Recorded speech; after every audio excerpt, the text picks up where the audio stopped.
I'm back, and we are on Isaiah chapter 2. So, let me see. Yeah, that's all we're going to read. So, let's get started. The word that Isaiah the son of Amoz saw concerning Judah and Jerusalem.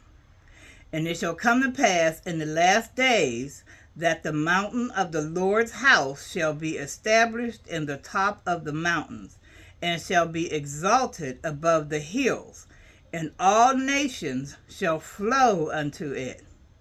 And many people shall go and say, Come ye, and let us go up to the mountain of the Lord, to the house of the God of Jacob, and he will teach us of his ways, and we will walk in his paths. For out of Zion shall go forth the law, and the word of the Lord from Jerusalem. And he shall judge among the nations, and shall rebuke many people. And they shall beat their swords into plowshares, and their spears into pruning hooks. Nation shall not lift up sword against nation, neither shall they learn war any more. O house of Jacob, come ye, and let us walk in the light of the Lord. Therefore thou hast forsaken thy people, the house of Jacob, because they be replenished from the east, and are soothsayers, like the Philistines. And they please themselves in the children of strangers. Their land also is full of silver and gold, neither is there any end of their treasures. Their land is also full of horses, neither is there any end of their chariots. Their land is full of idols. They worship the work of their own hands, that which their own fingers have made. And the mean man boweth down, and the great man humbleth himself. Therefore forgive them not. Enter into the rock, and hide thee in the dust for fear of the Lord, and for the glory of his majesty. The lofty looks of man shall be humbled, and the haughtiness of men shall be bowed down, and the Lord alone shall be exalted in that day. For the day of the Lord of hosts shall be upon every one that is proud and lofty, and upon every one that is lifted up, and he shall be brought low.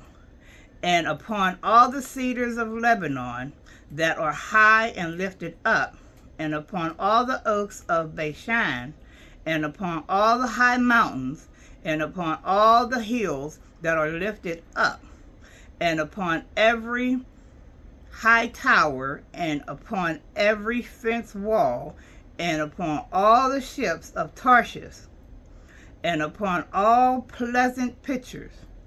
And the loftiness of man shall be bowed down, and the haughtiness of men shall be made low. And the Lord alone shall be exalted in that day, and the idols shall utterly abolish. Let me read that again. And the idols he shall utterly abolish. And they shall go into the holes of the rocks, and into the caves of the earth, for fear of the Lord, and for the glory of his majesty, when he arises to shake terribly the earth. In that day a man shall cast his idols of silver, and his idols of gold, which they made each one for himself, to worship to the moles and to the bats, to go into the clefts of the rocks, and to the tops of the ragged rocks. For fear the Lord, and for fear for fear of the Lord, and for fear let me read that again. For fear of the Lord, and for the glory of his majesty, when he arises to shake terribly the earth.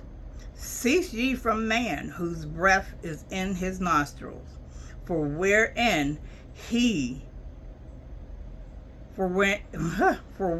is he to be accounted of. Alrighty, that is the end of Isaiah chapter 2. Remember to always ask God for understanding of anything I just read. I read yesterday and that I will read tomorrow. I am not a priest, a minister, a pastor, or anything of the sort. I'm just a reader and follower of the Bible, learning and getting understanding from God, just as you are. So, with that said, have a blessed day.